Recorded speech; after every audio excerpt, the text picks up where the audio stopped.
Hi guys, welcome to Revolutionary Motion. I'm Kata. And I'm Clemens. And today we're going to talk to you guys about one of the most common misconceptions in tennis. And that's that you have to have better shots than your opponent to win the match. Alright, so as I just mentioned, it's not always the case that you have to have the better shots than your opponent to win the match. And that's because the better player is not necessarily the one with the better shots. There's a lot more that goes into playing than just having the best technique on the court, moving the best way, or just looking like you're the best player. There's a lot more things like, for example, trying to use your tactics smartly, trying to use the weaknesses of your opponent, using your own strengths, making sure that you're not getting pushed into the defense too often if you're an offensive player, or if you're a defensive player, actually seeking for the defense, but not doing so by offering your opponent too much. What do I mean by all these things? The most important thing is that you manage to play your own game style.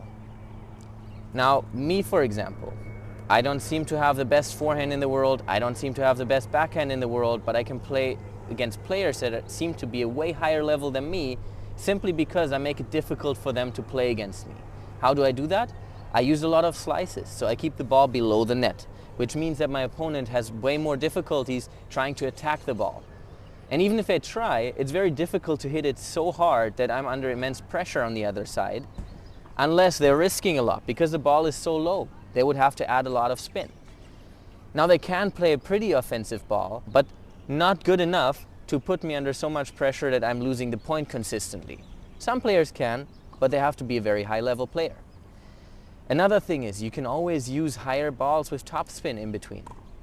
These kinds of shots, they seem like they're beginner shots, they seem like moon balls are kind of frowned upon, and that's okay.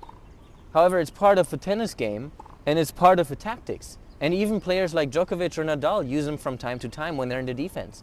A higher ball gives you a lot more time than a lower ball or a faster ball, which makes it easier to get back to the center, which then makes it easier to cover for the next ball. On the other hand, some players also struggle with higher balls. They can't hit through them as easily.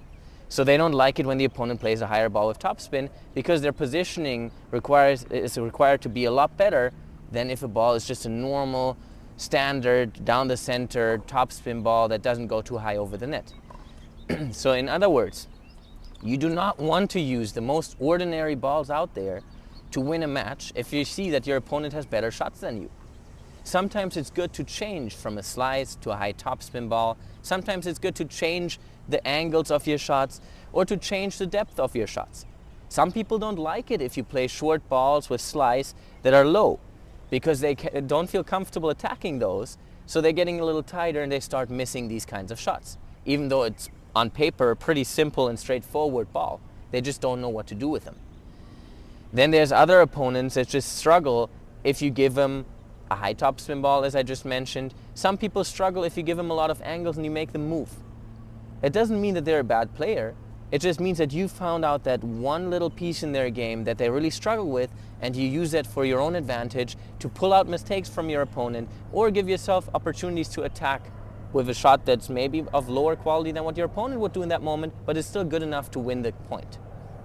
This happens because most of the players get very easy shots to practice with. They always get fed like very comfortable shots. They get used to hitting them, and that's why by getting a comfortable shot they can play pretty well. Their technique may look very good. So what Clemens is saying, that if you do not give them those comfortable ordinary shots, then they fall apart. They start to struggle and start missing, and when they start missing they lose confidence. Very good point. So as you can see, there's a lot of ways as to how a player can be, almost embarrassed on the court because they feel like they should be able to play this shot, but they really can't because they haven't practiced that. It's one of the reasons why we in our practices, for example, try to make it happen that we have a lot of different kinds of shots to work with.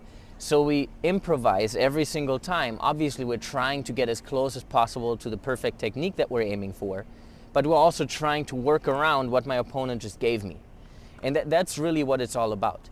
It's trying to figure out what can you do and what can your opponent not do. It's not so much about who can hit the forehand harder, who can hit the backhand harder, who has the harder serve, or who's more accurate on their normal shots.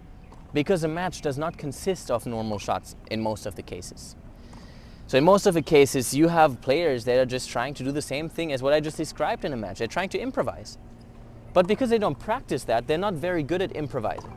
So what they're really good at is hitting that same ball that they would get from the basket or fed from their coach. So if you hit a beautiful shot that looks amazing and it just goes maybe 4 inches above the net, bounces 3-4 feet inside the baseline, well, that looks like an amazing shot, but everybody's used to those shots because they get them all the time. They're playing these kinds of shots back on a daily basis, thousands and thousands of times, if they're good players. So that means that if you give this shot to your opponent, they're more likely to hit a better shot back. So why not change it? Give them a shot that they usually don't get so often. Even if it looks like it's an easier shot for them to hit, well, they haven't practiced it, so it really isn't. And that's the main idea, to use your strengths and their weaknesses to your advantage better than what your opponent does. And in my opinion, hopefully also in Kata's opinion, that's what really makes a good player. It's not how often can you hit your forehand inside the court in a row in a specific way. It's not how do you look when you have perfect conditions. It's all about what can you do with the match. How can you play tennis more like chess? As we were just saying, the bottom line of this is every player is used to specific kinds of shots. Everybody has their own rhythm, their own patterns that they like. However, most players can adjust in a match. So if you, for example, play only high topspin balls, a good player will find a way around it at a given point in time. The problem with that is if you keep playing like this, they might still get the upper hand and win.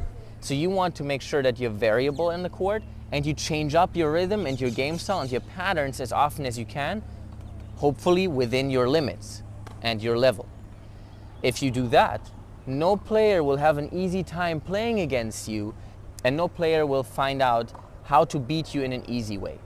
They will all struggle with your game style because it's consistently changing and they don't know what to do about it. So they would have to adjust their tactics and technique and whatever else they need to win on a consistent basis, which then makes it way more troublesome for them and way more unlikely that they will win the match in an easy fashion, despite the fact that they on paper have better shots than you. Thank you guys for watching. I hope you liked the video. I hope you find it useful and feel free to try it. Don't be scared if it will not be successful right away. You have to get a feeling to it. So we're gonna make more videos for you. Please like and subscribe. See you guys soon.